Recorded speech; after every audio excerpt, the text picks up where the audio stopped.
जय जगन्नाथ शुभ सकाळ। आज हूँ 15 जून 2024 शनिवार। आज दिन में 20टी बड़ खबर रही एवं आज हूँ रज संक्रांति उपलक्ष आपण मानक शुभेच्छा एवं शुभकामना। तो यही चैनल को प्रथम कर आसते चैनल को सब्सक्राइब कर बेल आइकन दबाइदेवे और आपण भल पाए स्वरूप गोटे गोटे लाइक करदे। आज खबर नंबर 1 पहली रजरे वर्षा एसबू जिले में घड़घड़ी सह प्रबल वर्षा। आज प्राय गतकाली राज्य में आरंभ होइछि रज उत्सव। सबुठी उत्सव माहौल। यार भितर राज्य में केउठी रजपाग तो केउठी टाण खरा देखा मिली। चलित मास 17-18 रे दक्षिण ओडिशा रे प्रबल वर्षा हेबार संभावना रही। मौसुमी एवं कोरापुट रे सक्रिय रही।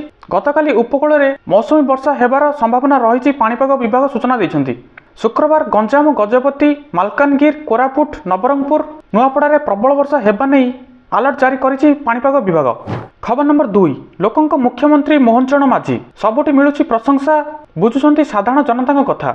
लोकंक मुख्यमंत्री मोहन चरण माझी नुआ मुख्यमंत्री हेबा परे से भारी चर्चारे। एपरिक तांको सह फोटो उठाई लोक सोशल मीडिया रे पोस्ट करुछन्ति। काहा आखिरे लुह पोछुछन्ति तो काहा मनर कोह। केतेबेले बाणी बिहार रे छोट पिलांको कोळई तो मैत्री विहार रे बस्ती रे पसी लोकंक दुख बुझिले। बस्ती बासिंदांक ठारू पानी पीले, अधा समय लोकंक साथी रे बिताइले।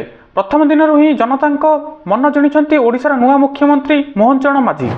खबर नंबर 3 मंत्री भाव दायित्व ग्रहण कले जुएल ओराम। प्रधानमंत्री नरेंद्र मोदी 3.0 सरकार शुक्रवार केंद्र आदिवासी कल्याण मंत्री भावे जुएल ओराम निज दायित्व ग्रहण करिसेंति। कार्यालय रे श्री गणेश को धूप दीप लगाई पूजार्चना पर तृतीय थर पर केंद्र आदिवासी कल्याण मंत्रालय दायित्व ग्रहण करिसेंति। खबर नंबर 4 महाप्रभुଙ୍କ नीति विलंब। श्रीमंदिर में महाप्रभु नीति रे शुक्रवार विलंब होइछि। रात्र पहड़ विलंब हेबारु द्वार फिटिबा नीति विलंब होइथिबा जणा पड़िछि। तेबे द्वार फिटिबा नीति विलंब हेबारु मंगल आळती मध्य विलंब होइछि। नीति विलंब रे चालिथिबारु साधारण दर्शन बाधाप्राप्त होइछि। एने भक्तंक महल रे असंतोष प्रकाश पाइछि। खबर नंबर 5 आज रज संक्रांति सबुठी खाली मौज ही मौज। आज हेउछि रज संक्रांति। ओडिशार एकाधिक पर्व मध्यरु अन्यतम स्वतंत्र गणपर्व हेउछि रज। गाँ गहली रे बहुत आनंद उत्साहर सहित रज पालन करा जाइछि। विशेष करी एहे हेउछि झियो मानक पर्व। सजबाज होई सेमाने आज मौज करूछन्ति। नुआ ड्रेस पिंधि हाथ रे मेहंदी, पादरे अलता, मुंडरे चंदन टीपा लगाई एमाने पान खाई दोली खेलंती आउ रज दोली गीत गाँती। केवल झील मैंने नुहति रज 3 दिन पुओ मैंने भी मौजरे मातंती। जमे ताश, पशा, बागुड़ी खेल आसर। घरे घरे विभिन्न प्रकार पिठापणा तैयारी सांगकू समस्ते दोली खेल में मजी जाती। खबर नंबर 6 13 दिन में सहरु 24 डेंगू संक्रमित चिन्हट। वर्षा ऋतु आरंभ न हेउणु राज्य में डेंगू संक्रमण वृद्धि होइछि। राज्य में डेंगू संक्रमण में खोर्धा जिला सर्वदा आगरे रही बेले भुवनेश्वर हॉटस्पॉट पलटिछि। गत 2-3 वर्ष धरी यह बजाय रही। स्मार्ट सिटी होई मध्य राजधानी भुवनेश्वर डेंगू रोगी संख्या सर्वाधिक रहुथिबा बेले प्रत्येक वर्ष बीएमसी डेंगू निमंत्रण करिबारे विफल हेउछि। चलित थर मध्य समान स्थिति उपजिबा आशंका देखा जाइछि। जून आरंभरू 13 तारिख सुधा सहरर मोट 24 जन डेंगू संक्रमित चिन्हट होइछन्ति। खबर नंबर 7 1860 मसीहारू चलुथिबा ब्रिटिश आईन रे लागिबो ब्रेक। लागू हेबो नुआ आईन।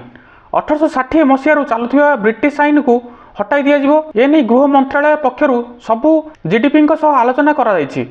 नुआ आईन रो कार्यकारिता नहीं आलोचना हेउछि। नुआ आईन आसिया परे आईपीसी, सीआरपीसी एविडेंस एक्ट को हटाई दिया जिवो। इंडियन पेनल कोड परिवर्ते आसिबो भारतीय न्याय संहिता। खबर नंबर 8 भयंकर बोमा विस्फोरण। बोमा निष्क्रिय कला बेले हाबिलदार मृत्यु। कटक गोपालपुर अंचल में घटिछि अघटन। पुलिस जबत करिछि किछि बोमा पानी रे निष्क्रिय करिया समय हठात बोमा फुटी जाइथिला। फल बोमा निष्क्रिय करिथिबा पुलिस हाबिलदार गुरुतर आहत होइतिले। तांको कटक एससीबी निया जाइथिला बेले सेठारे डाक्टर तांको मृत्यु घोषणा करथिले। खबर नंबर 9 एही तारिख रे आसीबो संपूर्ण बजेट। अर्थमंत्री निर्मला सीतारमण 22 जुलाई 2024 रे संसद रे उपस्थापना करिवे। एहा व्यतीत जुलाई 3 तारिख रे अर्थनैतिक भाव प्रकाश पाइबो बोली आशा करा जाउछि। सरकारी स्वतंत्र उद्धृत एक न्यूज पोर्टाल एने सूचना जारी करिछि। खबर नंबर 10 कुवेत ट्राजेडी। भयावह अग्निकांड रे चलीगला 45 भारतीयों सह 2 ओडिया जीवन। कुवेत भयावह अग्निकांड रे जाइछि 2 ओडिया जीवन। सेमाने हेले मोहम्मद हजूर और संतोष गौड़। मोहम्मद हजूर मृत्यु नहीं तांको भाई मोहम्मद कौर पक्षर सूचना दी जाइछि। हजूर घर कटक तिगिरिया थाना करडापल्ली गाँव में। हजूर कुवेत रे 2017 मसीहारू लाबोरेटरी टेक्नीशियन भावे कार्य करुथिले। छुट्टी रे से गत मे मासरे पुणी कुवेत को जाइथिले। मृत्यु खबर सुनी ଭାଙ୍ଗି ପଡ଼ିଛନ୍ତି ପୁରା ପରିବାର ଲୋକେ। ତାଙ୍କ ପତ୍ନୀ ଏବେ 7 ମାସ ଗର୍ଭବତୀ ଅଛନ୍ତି। ସେପଟେ ସନ୍ତୋଷ ଗୌଡ଼ଙ୍କ ସମ୍ପର୍କରେ କୌଣସି ସ୍ପଷ୍ଟ ସୂଚନା ମିଳିପାରିନି। ତାଙ୍କ ଘର କେଉଁଠି ସେ ନେଇ ଖବର ମିଳିନି। ଖବର ନମ୍ବର 11, ଜୈଶ ଆତଙ୍କବାଦୀ ଆମିର ଦେଇଛନ୍ତି ଅଯୋଧ୍ୟା ରାମ ମନ୍ଦିରକୁ ବୋମାରେ ଉଡ଼ାଇ ଦେବାକୁ ଧମକ। ପାକିସ୍ତାନରେ ଅବସ୍ଥିତ ଆତଙ୍କବାଦୀ ସଂଗଠନ ଜୈଶ-ଇ-ମହମ୍ମଦ ଅଯୋଧ୍ୟାରେ ରାମ ମନ୍ଦିରକୁ ବିସ୍ଫୋରଣ କରିବାକୁ ଧମକ ଦେଇଛନ୍ତି। ଅଡିଓ ମାଧ୍ୟମରେ ଏହି ଧମକ ଦିଆଯାଇଛି, ଯାହାପରେ ମନ୍ଦିର ଚାରିପାଖରେ ସୁରକ୍ଷା ବ୍ୟବସ୍ଥା ବୃଦ୍ଧି କରାଯାଇଛି। ସୁରକ୍ଷା ଏଜେନ୍ସିଗୁଡ଼ିକ ବର୍ତ୍ତମାନ ହାଇ ଆଲର୍ଟରେ ଅଛନ୍ତି। ଏବେ ପୁଙ୍ଗନାପୁଙ୍ଗ ତଦନ୍ତ ଆରମ୍ଭ କରିଛନ୍ତି। ଖବର ନମ୍ବର 12, G7 ପାଇଁ ଇଟାଲୀରେ ମୋଦି ଏପରି ସ୍ୱାଗତ କଲେ ଇଟାଲୀ ପ୍ରଧାନମନ୍ତ୍ରୀ ଜର୍ଜିଆ ମେଲୋନି। G7 ଶିଖର ସମ୍ମିଳନୀରେ ଭାଗ ନେବାକୁ ଇଟାଲୀରେ ପହଞ୍ଚିଥିବା ପ୍ରଧାନମନ୍ତ୍ରୀ ନରେନ୍ଦ୍ର ମୋଦିଙ୍କୁ ଇଟାଲୀ ପ୍ରଧାନମନ୍ତ୍ରୀ ଜର୍ଜିଆ ମେଲୋନି ସ୍ୱାଗତ କରିଛନ୍ତି, ଯାହା ଫଟୋ ଏବଂ ଭିଡ଼ିଓ ବର୍ତ୍ତମାନ ସୋସିଆଲ ମିଡ଼ିଆରେ ଭାଇରାଲ ହେବାରେ ଲାଗିଛି। G7 ଶିଖର ସମ୍ମିଳନୀରେ ଭାରତ ଏବଂ ଆଉଟ୍ରିଚ୍ ରାଷ୍ଟ୍ର ଭାବରେ ଅଂଶଗ୍ରହଣ କରୁଛି। G7 ଆଉଟ୍ରିଚ୍ ସମ୍ମିଳନୀରେ ଭାଗ ନେବାକୁ ପ୍ରଧାନମନ୍ତ୍ରୀ ମୋଦି ଗୁରୁବାର ଜୁନ୍ 13 ବିଳମ୍ବରେ ଇଟାଲୀର ଆପୁଲିଆରେ ପହଞ୍ଚିଥିଲେ। ଖବର ନମ୍ବର 13, ଗିନିଜ୍ ୱାର୍ଲ୍ଡ ରେକର୍ଡରେ ସ୍ଥାନ ପାଇଲେ ଏହି ଦମ୍ପତି। ଉଚ୍ଚତା ଜାଣିଲେ ହୋଇଯିବେ ଆଶ୍ଚର୍ଯ୍ୟ। ଗିନିଜ୍ ୱାର୍ଲ୍ଡ ରେକର୍ଡସ୍ ସଂଗଠନ କ୍ରମାଗତ ବିଭିନ୍ନ ଉଲ୍ଲେଖନୀୟ ମାନବୀୟ ସଫଳତାକୁ ସ୍ୱୀକୃତି ଦେଇଥାଏ। ନିକଟରେ ଏହା ବ୍ରାଜିଲର ଏକ ଦମ୍ପତିଙ୍କୁ ବିଶ୍ୱର ସବୁଠାରୁ କମ୍ ଉଚ୍ଚତା ବିଶିଷ୍ଟ ଦମ୍ପତି ସଂଖ୍ୟା ପ୍ରଦାନ କରିଛି, ଯାହା ଅନେକ ସୋସିଆଲ ମିଡ଼ିଆ ୟୁଜର୍ସଙ୍କର ଦୃଷ୍ଟି ଆକର୍ଷଣ କରିପାରିଛି। ଖବର ନମ୍ବର 14, ଜମ୍ମୁ କାଶ୍ମୀର ସୁରକ୍ଷା ପାଇଁ 16ରେ ଜରୁରୀ ବୈଠକ ଡାକିଲେ କେନ୍ଦ୍ର ଗୃହମନ୍ତ୍ରୀ। କେନ୍ଦ୍ର ସ୍ୱରାଷ୍ଟ୍ରମନ୍ତ୍ରୀ ଅମିତ ଶାହା ଗତକାଲି ଜମ୍ମୁ କାଶ୍ମୀରର ସୁରକ୍ଷା ସ୍ଥିତି ସମୀକ୍ଷା କରିଛନ୍ତି। ଉପତ୍ୟକାରେ ଦିନକୁ ଦିନ ଆତଙ୍କବାଦୀ ହମଲା ବଢ଼ିବାରେ ଲାଗିଛି। ନିକଟରେ ତୀର୍ଥଯାତ୍ରୀଙ୍କୁ ନେଇ ଯାଇଥିବା ଗୋଟିଏ ବସ୍ ଉପରେ ଆତଙ୍କବାଦୀ ଆକ୍ରମଣ କରିଥିଲେ। ପୁରା ଦେଶରେ ଏହାକୁ ନେଇ ହଇଚଇ ସୃଷ୍ଟି ହୋଇଛି। ଏଥିପାଇଁ ଗତକାଲି ଶ୍ରୀ ଶାହା ବରିଷ୍ଠ ଅଧିକାରୀଙ୍କ ସହ ଉପତ୍ୟକାରେ ସୁରକ୍ଷା ସ୍ଥିତି ସମୀକ୍ଷା କରିଛନ୍ତି। ଖବର ନମ୍ବର 15, ହଟିଲା କଟକଣା। ଆଜିଠାରୁ ସମୁଦ୍ର ଯିବେ ମତ୍ସ୍ୟଜୀବୀ। ସମଗ୍ର ପୂର୍ବ ଉପକୂଳ ସମୁଦ୍ରରେ ଗତ ଏପ୍ରିଲ 15ରୁ ଜାରି ହୋଇଥିବା କଟକଣା ଶୁକ୍ରବାର ଶେଷ ହୋଇଛି। ଶନିବାର ପ୍ରତ୍ୟକ୍ଷରୁ ମତ୍ସ୍ୟଜୀବୀମାନେ ସମୁଦ୍ର ଭିତରକୁ ଯାଇ ଅବାଧରେ ମାଛ ଧରିପାରିବେ। ଏହି କ୍ରମରେ ରାଜ୍ୟର ବୃହତ୍ ପାରାଦୀପ ମାଛଧରା ବନ୍ଦର ଶୁକ୍ରବାର ଚଳଚଞ୍ଚଳ ହୋଇଛି। ମଧ୍ୟରାତ୍ରିରୁ ମାଛଧରା ବୋଟ୍ଗୁଡ଼ିକ ସମୁଦ୍ର ଭିତରକୁ ଯାଇପାରିବେ, ଏହା ନେଇ ସୂଚନା ରହିଛି। ଖବର ନମ୍ବର 16, କେଦାରନାଥ ମନ୍ଦିର ବାହାରେ ରିଲ୍ସ ମନା, ଜାରି ରହିଛି କାର୍ଯ୍ୟାନୁଷ୍ଠାନ। ବିଶ୍ୱ ପ୍ରସିଦ୍ଧ ବାବା କେଦାରନାଥ ମନ୍ଦିର କମ୍ପ୍ଲେକ୍ସ ଠାରୁ 50 ମିଟର ଦୂରରେ ରିଲ୍ସ ତିଆରି ଉପରେ ଉତ୍ତରାଖଣ୍ଡ ସରକାର ନିଷେଧାଦେଶ ଜାରି କରିଛନ୍ତି।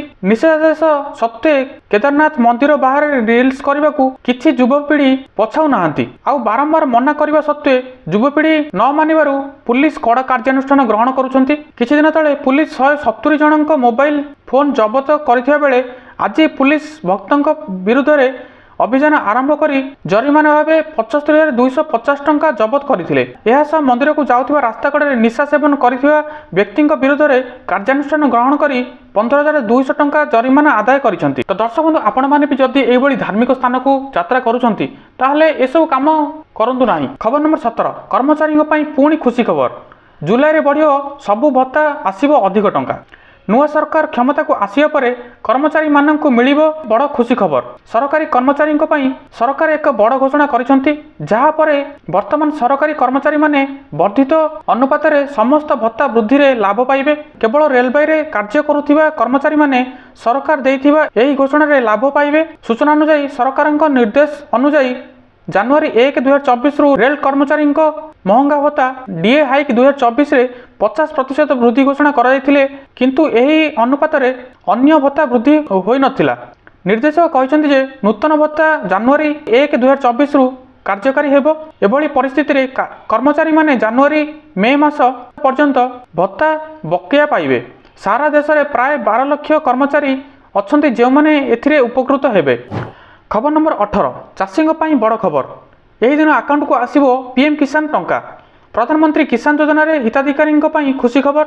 ଆସନ୍ତା ସପ୍ତାହରେ ଯୋଗ୍ୟ ଚାଷୀଙ୍କ ଖାତାକୁ ଆସିବ 17ତମ କିସ୍ତି। ତେବେ ନିକଟରେ ପ୍ରଧାନମନ୍ତ୍ରୀ ନରେନ୍ଦ୍ର ମୋଦି ତୃତୀୟ ଥର ପାଇଁ ଶପଥ ଗ୍ରହଣ କରିବା ପରେ ତୁରନ୍ତ କିଷାନ ସମ୍ମାନ ନିଧିରେ କିସ୍ତି ରିଲିଜ୍ କରିବା ସମ୍ବନ୍ଧରେ ଫାଇଲରେ ଦସ୍ତଖତ କରିଥିଲେ।